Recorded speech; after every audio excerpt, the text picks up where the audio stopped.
Hi, this is Brown's beat writer, Nate Ulrich. I'm with Steve Doerschuk from the Canton Repository and Marla Ridenour from the Akron Beacon Journal. We're here at First Energy Stadium. The Browns beat Washington 30-10 tonight in the preseason opener, and we've got a little addition of 3 and out for you guys, 3 topics we're going to go over. I'm going to begin with the starters. I thought Freddie might rest a lot of them.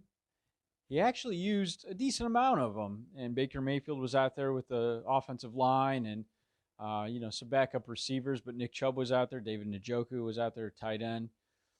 And hurry up, no huddle offense, very efficient, went down the field. Mayfield 6 of 7, capped it with a 24-yard touchdown pass to Rashard Higgins. So I think that's exactly what you want. Avoid injury, get some nice work in, get out, rest. What did you think of Mayfield tonight and the starting guys who were out there with him, Marla?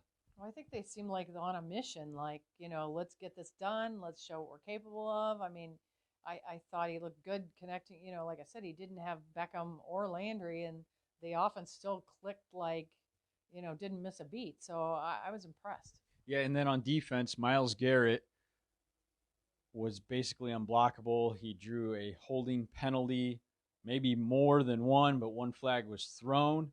The Browns declined it. They got the stop on their, only defensive series with a lot of starters out there. The only one with Myles out there. And he tweeted after the game, I told you that 10 pounds is holding me back. He lost 10 pounds because he wanted to be quicker and faster, and he sure looks it. Steve, what are you seeing from Myles and the starting defense, or what did you see tonight? Well, actually, Nate, from the standpoint, the starting defense only played the one series. Sure, Myles is conspicuous, and the one thing I think everybody's going to notice based on what we've seen in camp and what we're hearing is that Myles Garrett is not only going to be a sensational pass rusher, as he displayed tonight in being unblockable, but also is going to be a much better run player and is going to look more like a number 1 overall pick, which he has to do this year.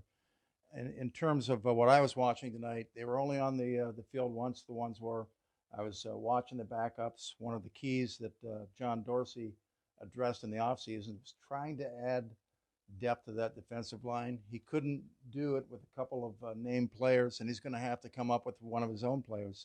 The one I spotted tonight was Chad Thomas, who Major 9 was invisible, was very minor last year as a third-round pick who was a rookie, barely played. But they need somebody to emerge, and Dorsey believed in him then. It looks like they're trying to believe in him now. The first series he was on the field, his first 3 snaps went really well. He stuffed a run on first down and hit Case Keenum while he was throwing in both second and third down. Yeah, and that's our second down with kind of leading into Chad Thomas and everything. I saw, to your point, Steve, Devereaux Lawrence had a good game. He's had a really good training camp, number 99, backup defensive tackle. They want quality depth there. They tried to trade for Gerald McCoy and Mike Daniels. Neither move panned out. But Devereaux Lawrence, if you're looking at young guys who are kind of turning heads, he's done that. Another guy, Austin Corbett. You kept an eye on him, Steve. What were some of those observations? I was really not puzzled, but surprised in watching Austin Corbett tonight. He's the number 1 right guard on the depth chart, right? Where was he tonight? He was not at right guard for one single down, as far as I could tell. When I watched him, which was for a lot of the game, he was the center, and that began with the second series of the game, and it extended through the end of the game when David Blau, the number 4 quarterback, was on. Austin Corbett, the first pick of last year's NFL second round in the draft, was still out there in a preseason opener at center. To me, that was a little bit strange and made me think, as we were talking about off camera, made me think something's up with Austin Corbett. We just don't know what it is. My theory is that they still have really big plans for him.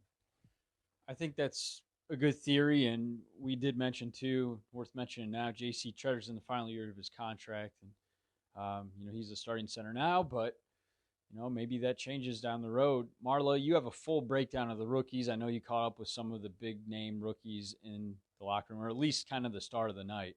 Well, the Mack Wilson is just on an incredible run. I mean, he came in with 3 interceptions in his last 4 practices, 2 more tonight, 1 for a pick 6. He's got 3 pick 6s basically in the span of a week.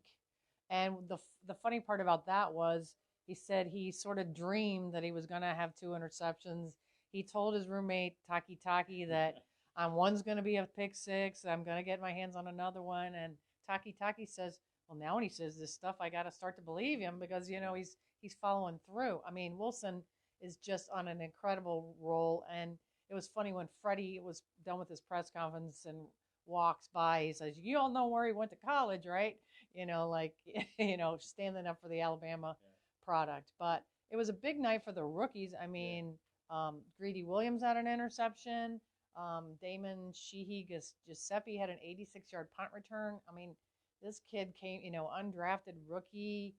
About the only way he's going to make the team is to return kicks. So, because I don't see the receiving core really opening up a spot there. So, I mean, and the cool part about that whole thing was, he sort of talked his way into a tryout, and then everybody ran down on the field to celebrate with him. It's like, and Taki was saying, he's our guy, like he's our locker room guy. They're all rooting for this kid, and it was really cool. I mean, it was a really cool moment to show you how they're already becoming a team.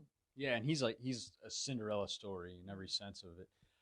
I just wanted to close by asking you guys, have either of you guys seen a Browns rookie have a hot streak like Mack Wilson is on right now? Does anything come to mind?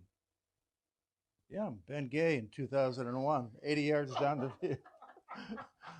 No, Nate, I've come to look at that naked and rookies with a grain of salt or maybe a bag of salt because who was it? Kevin Casper? I thought Kevin Casper was going to be the next 120 catch man one training camp, and he was the man who didn't make the team. So I look at that with a grain of salt. But Wilson, I wouldn't want to get a 30-yard spot and a 40-yard dash and think I was going to beat him. That dude is fast. I cannot think of a single rookie that is done. I mean, is produced. I mean, maybe flashed in practice, but I mean, now he's doing it in practice and in a game. I can't. All I can say is Eddie Johnson is probably smiling in heaven. The number thing. He's wearing Eddie Johnson's number. There really hasn't been a linebacker since Eddie passed away that has, in my mind, lived up to Eddie's level of play. So they might have finally found another 51. That would be great for them, and we'll be here to talk about it no matter what happens. Thanks for watching, guys.